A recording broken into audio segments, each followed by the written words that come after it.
Cerita dimulai dengan pertandingan final kejuaraan judo dunia antara pejudo Jepang melawan pejudo Korea. Pejudo dari Jepang berhasil memenangkan pertandingan dan pejudo Korea yang kalah itu bernama Du Yong. Akibat benturan keras di kepalanya, Du Yong mengalami kerusakan saraf optik dan kehilangan penglihatannya secara total. Pelatihnya yang bernama Soo Hyun sangat sedih karena dokter berkata kalau saat ini masih belum ada pengobatan yang bisa menyembuhkan kerusakan syaraf optik. Du Yong memiliki seorang kakak yang sedang dipenjara karena kasus penipuan. Dia bernama Du Sik. Karena ingin merawat adiknya yang sekarang tidak bisa melihat dan hidup seorang diri, Du Sik kemudian mengajukan permohonan pembebasan bersyarat. Melihat kesedihan Du Sik, polisi akhirnya menerima permohonannya dan Du Sik pun dibebaskan. Sesampainya di rumah, Du Sik melihat rumahnya dalam keadaan kotor dan berantakan. Ternyata Du Sik sebenarnya hanya pura-pura bersedih agar dia bisa dibebaskan dan Du Sik telah memanfaatkan musibah yang dialami adiknya. Du Sik berencana akan tinggal setahun dengan adiknya dan setelah itu dia akan pergi. Malamnya Du Yong yang merasa lapar pergi ke dapur, tapi karena dia tidak bisa melihat, Du Yong terpaksa memakan mie mentah. Dia lalu marah saat Du Sik akan menolongnya. Du Sik sedang di sebuah toko untuk membeli rokok, tapi karena salah menyebut merek, seorang pria lalu membeli rokok yang hanya tinggal satu itu. Soo Hyun datang untuk melihat keadaan Du Yong. Melihat Du Yong yang sedang tidur, Soo Hyun lalu membersihkan rumah dan menyiapkan makanan. Saat sedang mencuci piring, Soo Hyun langsung kaget karena Du Sik tiba-tiba datang. Soo Hyun marah-marah karena melihat Du Sik yang tidak peduli dengan keadaan adiknya. Dia lalu panik karena melihat Du Yong yang sedang pingsan. Soo Hyun akhirnya membawa Du Yong ke rumah sakit. Di rumah sakit, Soo Hyun bertengkar dengan Du Sik. Soo Hyun ingin agar Du Sik memperhatikan kesehatan adiknya, tapi Du Sik malah menyuruh Soo Hyun membawa dan merawat Du Yong, dan dia pun langsung pergi karena mereka harus melunasi administrasi rumah sakit. Saat sedang makan, Du Yong berkata kepada Soo Hyun kalau Du Sik bukanlah kakak kandungnya. Karena tidak punya uang, Du Sik pergi ke bank untuk membuat kartu kredit atas nama adiknya. Tapi pihak bank berkata kalau mereka juga harus mendapatkan persetujuan dari Du Yong jika Du Sik ingin membuat kartu kredit. Di toko, Du Sik bertemu lagi dengan pria yang telah membeli rokoknya kemarin. Dan sekarang pria itu membeli minuman yang sudah diambil Du Sik. Pria yang bernama De Chang itu pun langsung ketakutan karena melihat tato milik Du Sik. Malamnya Du Sik memasak mie untuk Du Yong dan mengajaknya makan bersama. Du Sik berkata kalau dia merasa sedih dan tersiksa jika adiknya itu tidak mau makan. Dan Du Yong pun akhirnya mau makan bersama kakaknya. Ternyata Du Sik hanya pura-pura bersikap baik untuk bisa mendapatkan tanda tangan adiknya. Du Sik berkata kalau dia membutuhkan tanda tangan Du Yong untuk memindahkan makam orang tua mereka. Setelah berhasil mendapatkan stempel milik Du Yong, Du Sik lalu membeli sebuah mobil. Soo Hyun meminta Du Yong untuk berlatih lagi karena sebentar lagi akan ada olimpiade untuk penyandang cacat atau paralimpiade. Mendengar itu, Du Yong langsung marah dan menolak permintaan Soo Hyun. Setelah memiliki kartu kredit, Du Sik berfoya-foya dan membawa seorang wanita pulang ke rumahnya. Tapi mereka berdua langsung terkejut karena Du Yong ternyata belum tidur. Karena tidak betah tinggal bersama kakaknya, Du Yong berencana akan pindah ke tempat rehabilitasi. Dia lalu menelpon polisi dan berkata kalau pembebasan Du Sik sama sekali tidak membantu hidupnya. Mendengar itu, Du Sik langsung panik dan segera merebut telepon. Soo Hyun menemui Du Sik dan meminta agar Du Sik mau membujuk adiknya agar mau ikut paralimpiade. Soo Hyun ternyata tahu kalau Du Sik telah memanfaatkan adiknya untuk mendapatkan kartu kredit dan membeli mobil. Soo Hyun meminta agar Du Sik memperhatikan Du Yong meskipun mereka bukanlah saudara kandung.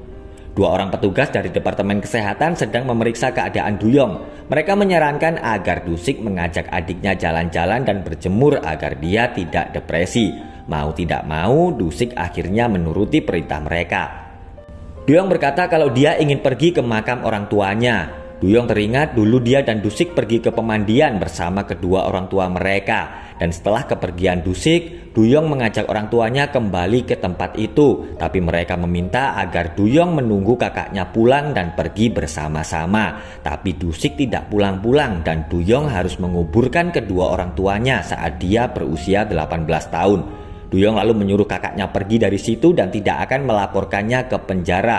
Duyong berkata kalau selama ini dia sudah terbiasa hidup sendirian. Dusik membawa Duyong pergi ke sauna. Meskipun diawali dengan pertengkaran, tapi Dusik kemudian memandikan adiknya. Dusik bercerita kalau sebelum masuk penjara, dia pernah bekerja di sauna selama setahun. Dusik dulu melarikan diri dari rumah dan harus bekerja menjadi kuli agar dia bisa hidup.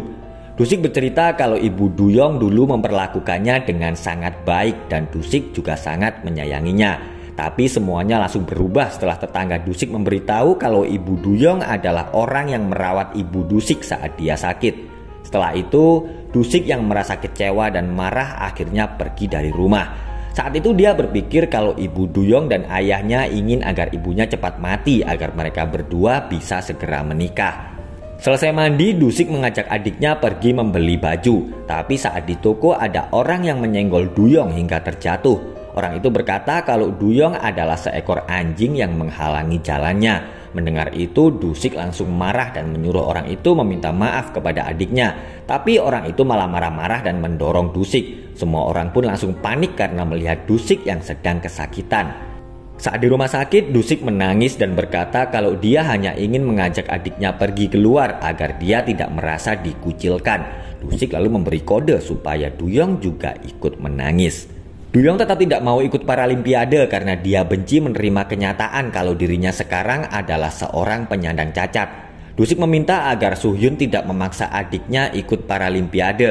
Melihat kakaknya sedang bertengkar dengan Suhyun, Duyong lalu mengajak mereka berdua makan. Saat membeli daging, Dusik bertemu dengan seorang pendeta dan mengajaknya ikut makan bersama. Suasana makan malam mereka sangat ceria dan Suhyun merasa bahagia karena dia melihat Duyong yang sudah bisa tersenyum lagi. Saat pulang, Suhyun berterima kasih kepada Dusik karena dia bisa membuat Duyong tersenyum lagi.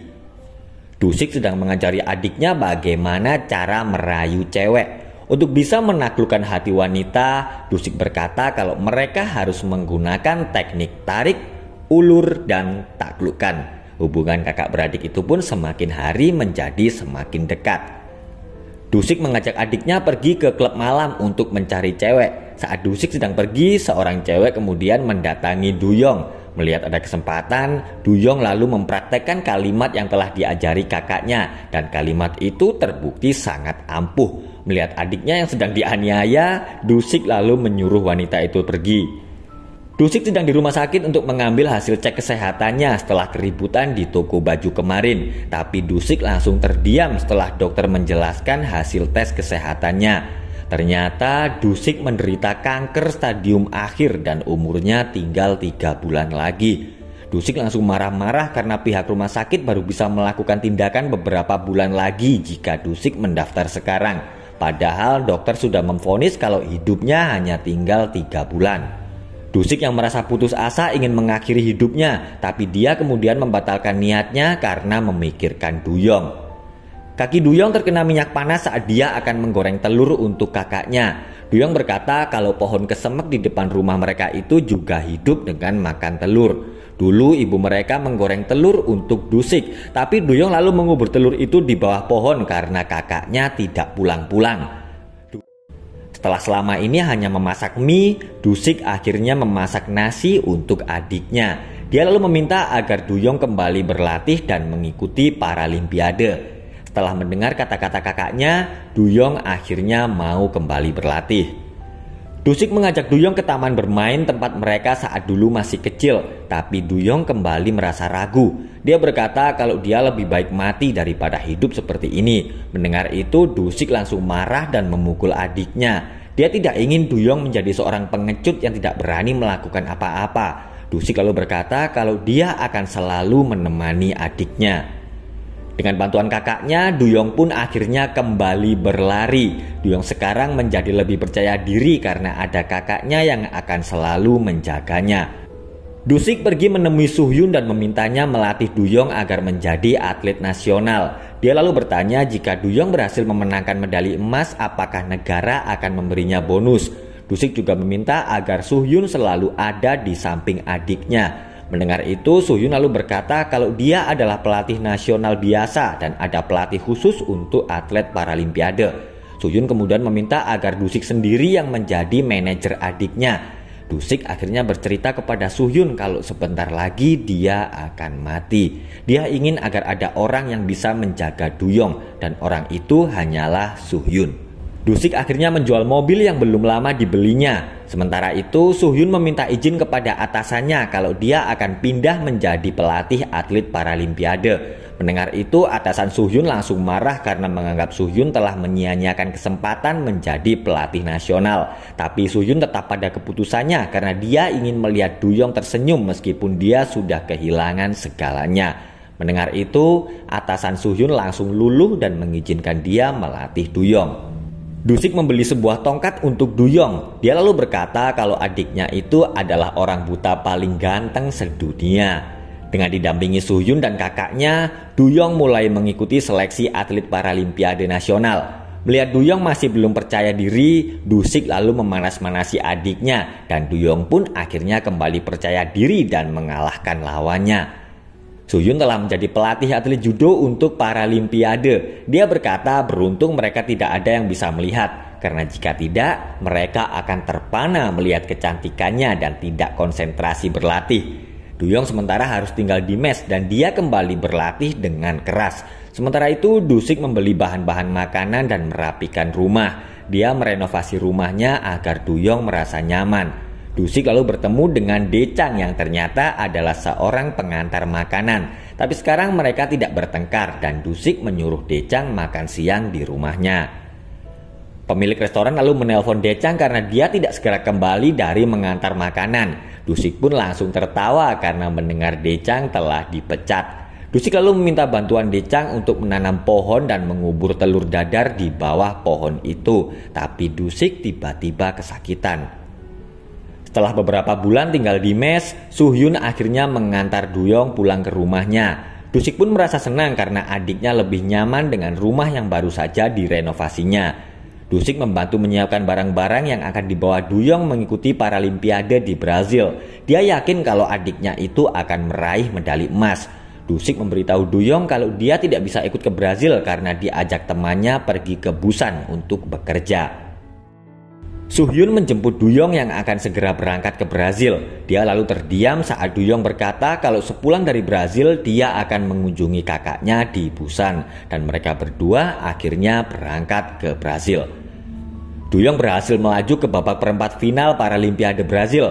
Malamnya dia menelpon Dusik untuk memberitahu kabar gembira itu. Sambil ditemani Decang, Dusik berkata kalau dia sedang ada di Busan. Sambil menahan sakit, Dusik meminta agar Duyong menjaga kesehatan selama berada di sana.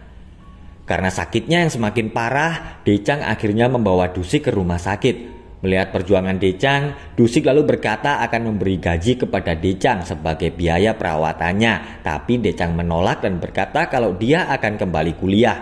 Dusik lalu meminta tolong agar Decang membantunya sebelum dia menuju ke tempat peristirahatan terakhirnya. Duyong akan menjalani partai final, tapi dia masih trauma dengan pertandingannya dulu. Suhyun terus menyemangati Duyong agar dia bisa memenangkan pertandingan. Duyong lalu berkata kalau dia ingin mendapatkan medali emas untuk kakaknya, tapi dia merasa takut dan ingin mundur dari pertandingan. Mendengar itu, Suhyun lalu berkata kalau ini adalah kesempatan Duyong satu-satunya untuk bisa membuat kakaknya bahagia. Dan Suhyun pun akhirnya terpaksa harus menceritakan keadaan Dusik kepada Duyong.